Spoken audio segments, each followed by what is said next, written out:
कुर्सी से खड़ी हो गई थी। हाँ मानो, तुम्हारा शहीर हूँ मैं। कहता नहीं था, बहुत आम शक्ल का हूँ। शकील ने शहीर के अल्फाज दोहराए। आप बैठे ना प्लीज। साहिरा ने दोबारा कुर्सी संभाल ली थी। थैंक्स कहकर वो भी बैठ गया। इस वक्त इसके दिल में ख्वाहिश मचली कि काश शहीर ना आए। मानो का कुर्ब इसे कुछ अनदेखे जज्बात से रोशनास करा रहा था। आप खामोश क्यों हैं जी? क्या मेरी शक्ल अच्छी नहीं लगी? मानो की आवाज ने इसकी समातों में रस घोला। मैंने ये कब कहा है? वो गड़बड़ा गया। फोन पर तो तुम्हारी बातें खत्म होने में नहीं आती। अब मुंह में गुंगनियां डाल के बैठे हो। और कल क्यों नहीं आए थे? इसकी शोखी से भरपूर आवाज ने शकील को नर्वस कर दिया था। इसका नाम मानो शहीर ने खूब चुन कर रखा था, जो इसकी शख्सियत के साथ बहुत ज्यादा जच रहा था। क्या बोलूं? वो गड़बड़ा गया था। इसकी मुश्किल शहीर ने आकर आसान कर दी थी। शहीर साहब, वो अचानक वारद हुआ था। बड़ी मुद्दत के बाद नजर आए हो। शकील ने भी कमाल की अदाकारी करते हुए उठकर इसे मुलाकात की। शकील भाई, आप किधर? शकील ने शहीर को अपने नाम से मुखातब किया। मैं तो जहाँ आता जाता रहता हूँ। आप बड़े अरसे बाद नजर आए हो। कराची से कब लौटे? और ये इसने सवालिया नजरों से साहिरा को देखा और फिर एक छोटा सा फिक्रा देख के बोला, शायद आपने दूसरी शादी कर ली है, यूं ही समझो। शकील ने इस बात में सर हिलाया। आप बैठे ना, एक कप चाय हो जाए। शकील का अंदाज हकीकी बेजारी का इजहार लिए हुए था। अब इसकी बला से वो शहीर को अदाकारी लगती थी या हकीकत। बैठूंगा तो मैं जरूर, इस बहाने भाभी से भी बात हो जाएगी। शहीर कुर्सी घसीट कर बैठ गया। इसे उम्मीद हो चली थी कि इसका ड्रामा कामयाब हो रहा था। मानो शकील की तरफ माइल नजर आ रही थी। तो शहरी जी, बताया नहीं, आप कल क्यों नहीं आए थे? साहरा दोबारा इससे मुस्तफसर हुई थी। शहीर की आमद से शकील का एतमाद कुछ बहाल हुआ था। वो नपे तुले लहजे में बोला, बताया तो था कि मेहमान आए थे। आप कैसे हैं शकील साहब? वो शहीर से मुखातिब हुई। अल्हम्दुलिल्लाह भाभी। शहीर ने नजरें चुराई। वो इसकी तेज नजरों का सामना नहीं कर पाया था। कमीने, ये क्या ड्रामा है? मेरी समझ में कुछ नहीं आ रहा। साहरा का मुखातिब शहीर ही था। जी क्या आप? हाँ जनाब, मैं तुम्हें मुखातिब हूँ। और ये किस जुगत को शहीर बनाकर लाए हो? इसने हुनक बने शकील की तरफ इशारा किया। और मैंने कल तुम्हें पार्किंग ही में पहचान लिया था। अपना सारा हुलिया तो तुम बता चुके हो। फिर पहचानने में कौन सा अमर मना था? और कल क्यों नहीं मिले थे? मानो मैंने सोचा कि वो दरअसल क्या है कि एक मिनट, वो कथा कलामी करते हुए शकील की तरफ मुतवज्जो हुई। भाई, अगर आप हमें अकेला छोड़ सके तो बड़ी मेहरबानी होगी। जी, शकील गड़बड़ाते हुए उठ गया। मैं आपका पार्किंग में इंतजार कर रहा हूँ। ये बात इसने शहीर को मुखातिब होकर कही थी। नहीं, इसे देर हो जाएगी, आप जा सकते हैं भाई। मानो के तीखे लहजे ने शकील के जवाब देने की सलाहियत स्लिप कर ली थी और वो सर हिलाते हुए वहां से रुखसत हो गया। हाँ, अब बको। ये क्या ड्रामा था? कुछ नहीं मानो, मैंने कहा आप मुझे पहचान पाती हैं कि नहीं? शहीर ने बात बनाई। इसके सारे अंदेशे हवा बनकर उड़ गए थे। मानो ने इसकी सूरत पर बिल्कुल एतराज नहीं किया था। वो तंजिया लहजे में बोली, मानो भाभी बोलो ना। और शहीर का सियाना होकर हंस दिया। अच्छा, अब दांत ना निकालो और खाना मंगवाओ, ड्रामेबाज ना हो तो। 10 बजे खाना?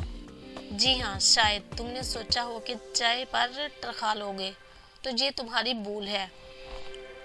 वो हूबहू फोन वाली मानो थी। वही शोखी, वही अदाएं, वही बेबाकी और शरारत। शहीर इसकी सूरत देखकर महसूर हो गया था। इसे बड़ी शिद्दत से अपनी कम मायगी का एहसास हो रहा था, मगर मानो इसके एहसास से बेगाना अपने लय में शुरू रही।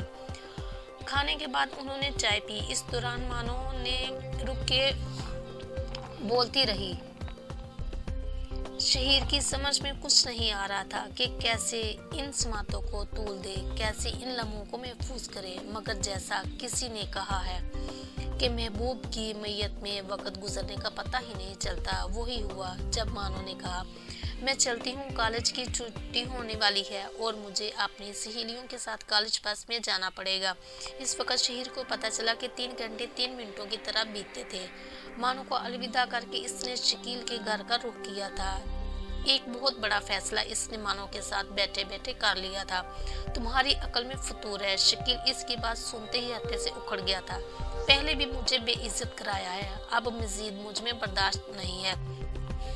शकील, मैं तुम्हें दोस्त समझता हूँ। शहीर लजाजत से बोला, आखिर क्या वजह है, क्यों तुम ऐसा कर रहे हो?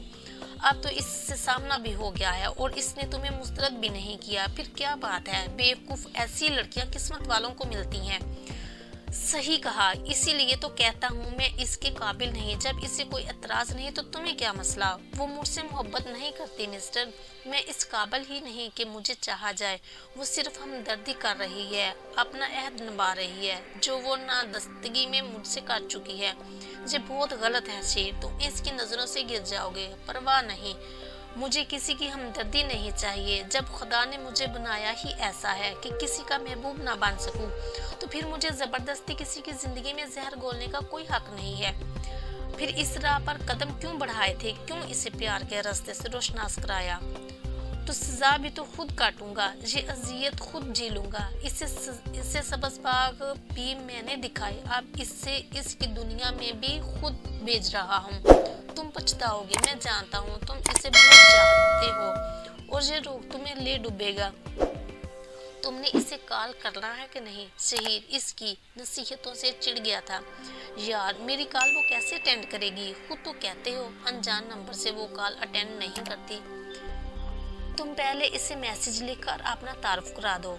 बल्कि ऐसा करो, मुझे दो मोबाइल, मैं खुद इसे मैसेज लिखता हूँ, वो लाजमन कॉल अटेंड करेगी। शकील ने अपना मोबाइल इसकी जानब बढ़ा दिया। शहीर ने सरायत से मैसेज टाइप किया, बहन, मैं शकील हूँ जो आज शहीर के साथ आपसे होटल में मिला था। मैंने आपको शहीर के मुतल्लिक एक ज़रूरी इत्तला देना है, प्लीज़ मेरी कॉल अटेंड करना। वो पैगाम शकील को दिखाकर इसने मानो के नंबर पर सेंड कर दिया। जी भाई, करो कॉल। मानो ने जवाब लिखने में देर नहीं लगाई थी। ये लो, अब इससे बात करो। शहीर ने नंबर डायल करके इसकी जानब मोबाइल फ़ोन बढ़ा दिया। हेलो, अस्सलाम वालेकुम बहन, मैं शकील बात कर रहा हूँ। राब्ता होते ही शकील बोला, जी भाई बोले, सुन रही हूँ। बहन, बात कुछ मायूब सी है, आप बराए मेहरबानी महसूस ना करना, मगर मैं आपको बर्बाद होता नहीं देख सकता। शकील ने पूरे एतमाद लहजे में तमहीद बांधी। भाई, आप खुलकर बात करें। साहिरा के लहजे में परेशानी की झलक थी। बहन, मेरी बात ठंडे दिमाग से सुनना है। शहीर कोई अच्छा आदमी नहीं है। वो खूबसूरत और कम उम्र लड़कियों को व्यापार करता है, इन्हें मोहब्बत के झूठे जाल में फांस कर अपना गर्विदा बनाता है और फिर बड़े मंसूबे से इसे किसी दौलतमंद शख्स के बिस्तर की जीनत बना देता है। तुम्हारा सौदा इसने मेरे साथ किया था, लाखों रुपए में इसे अदा कर चुका हूँ और ये आखिरी बार ना होता। वो ब्लैकमेलिंग का मवाद तैयार करके तुम्हें इस वक्त तक इस्तेमाल करता जब तक कि तुम्हारी दिलकशी बरकरार रहती, और तुमसे पहले 2 लड़कियां वो मेरे बिस्तर की जीनत बना चुका है। शायद तुम्हारी नज़र में मेरा किरदार भी घिनौना हो, मगर तुम्हें बहन कहा है और यकीन करो, तुम्हारी मासूम सूरत ने मुझे उकसाया कि तुम्हें असल बात से आगाह कर दूं ताकि तुम इस दरिंदे से महफूज रह सको। इसका ख्याल था तुम इसे नहीं पहचानती हो और मुझे शहीर बनाकर वो तुम्हें मेरे साथ रवाना कर देता, और इसके बाद शकील ने बात अधूरी छोड़ दी थी, मगर इसे सहरा की तरफ से कोई जवाब न मिला था। शकील की बात ने इसकी गोया स्लिप कर ली थी। इसे खामोश पाकर शकील ने बात जारी रखी। बहन, तुम इस वैशी से पूछ रही थी ना कि कल वो तुम्हें पार्क में क्यों नहीं मिला था? तो कल वो तुम्हारा जायजा लेने गया था कि आया तुम इस काबिल हो कि तुम्हें किसी सामने पेश किया जा सके या वाजबी शक्ल की हो। अगर तुम आम शक्ल सूरत की होती तो वो किसी बहाने तुमसे राब्ता खत्म कर देता। साहिरा अब भी खामोश रही। बहन, आप मेरी बात सुन रही हो ना? शकील ने इसे आवाज दी। जवाबन शकील को इसकी अजियत बड़ी करा सुनाई दी। बहन, یہ جھوٹ نہیں ہے, آپ اسے فون کر کے پوچھے, اگر میرا حوالہ دوگی تو وہ جھٹلا نہیں سکے گا. یوں بھی میرے پاس اس کے خلاف تحریری ثبوت موجود ہیں, لیکن جی میں اس وقت آپ کے حوالے کروں گا جب وہ جرم کا اقرار نہیں کرے گا. آپ یہ سب مجھے کیوں بتا رہی ہیں؟ سہرا کے لہجے میں دنیا جہاں کا کرب شامل تھا. تم بہت معصوم ہو مس ساحرہ, اور میں نہیں چاہتا کہ وہ دھوکے باز تمہیں گندہ کرے. میں اس کے جرم میں برابر کا شریک ہوں, مگر تمہیں دیکھنے کے بعد جانے کیوں میرے ضمیر نے یہ گوارا نہ کیا کہ تمہارے جیسی پکیزہ لڑکی جنسی شکاریوں کے ہتھے چڑھے. اللہ پاک آپ کو اس کا اجر دے گا بھائی. سہرا نے یہ کہتے ہوئے فون بند کر دیا تھا. لو اب خوش ہو جاؤ. رابطہ منقطع ہوتے ہی شکیل طنزیہ لہجے میں اسے مخاطب ہوا. اس سے پہلے کہ وہ شکیل کو کوئی جواب دے پاتا, اس کے موبائل کی گھنٹی بجنے لگی. مانو کی کال آ رہی تھی. جی مانو جان, اس کے لہجے سے گویا شہد ٹپک رہا تھا. مت کہو گندی زبان سے مجھے مانو. مانو کی گراہٹ اس کے لیے غیر متوقع نہیں تھی. کیا ہوا, خیر تو ہے؟ کتنے میں مانو کا سودا کیا ہے؟ شہیر صاحب, غم و غصے کی شدت سے اس سے بولا نہیں جا رہا. کیسا سودا؟ اور مانو تم کیا کہہ رہی ہو؟ میری سمجھ میں کچھ نہیں آ رہا. مجھے شکیل بھائی تیرے کالے کرتوتوں کے متعلق سب کچھ بتا چکا ہے. ظالم انسان, کیا تیری بہنیں نہیں ہیں؟ پرائی بہنوں کی عزت تیرے نزدیک کوئی معنی نہیں رکھتی؟ تو اتنا گنونا اور گھٹیا ہوگا جی میں سوچ بھی نہیں سکتی تھی. تم نے صرف محبت کا ایمان نہیں کیا, تم عورت ذات کے بھی مجرم ہو. تم وہ جانے کیا کیا کہتی رہی, اور شہیر خاموشی سے سنتا رہا. جیسے ہی اس کی بات ختم ہوئی, اس نے بغیر کچھ کہے رابطہ منقطع کر دیا. اس کی آنکھوں سے چند قطرے پھسل کر اس کے گال بھگونے لگے.